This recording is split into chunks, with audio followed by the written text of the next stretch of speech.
এই টেপি, হ্যাঁ কি হয়েছে মা? তোর ব্যাগ থেকে আমি এই গোলাপ আর এই চকলেটটা পেলাম, এগুলো তোকে কে দিয়েছে? এগুলো মায়ের হাতে কি করছে? হ্যাঁ, কাল স্যার আমাদের এক্সাম নিয়েছিল আর আমি ওই এক্সামে খুব ভালো রেজাল্ট করেছি, তাই আমরা যারা যারা ভালো রেজাল্ট করেছি স্যার আমাদেরকে একটা করে গোলাপ ফুল আর একটা করে ক্যাডবেরি দিয়েছে মা। হ্যাঁ, তুই ভালো রেজাল্ট করেছিস বলে স্যার তোকে এই গোলাপ আর এই চকলেটটা দিয়েছে? হ্যাঁ, বাহ। ওই দেখ, বলতে না বলতে তোর স্যার ফোন করেছে। দাঁড়া দাঁড়া, ধরি ধরি। যেখানে বাঘের ভয় সেখানেই সন্ধে হয়। স্যার ফোন করছে কেন? হে ভগবান বাঁচাও। হ্যাঁ স্যার বলুন। টেপি 2 সপ্তাহ ধরে পড়তে আসছে না কেন? টেপি 2 সপ্তাহ ধরে পড়তে যাচ্ছে না?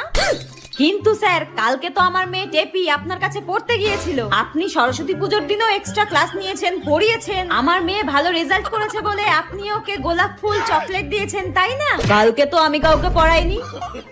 ঠিক আছে, আপনি রাখুন, আমার মেয়েকে আমি দেখছি। টেপি তুই আজকে শেষ আমার হাতে, তোকে আজকে আমি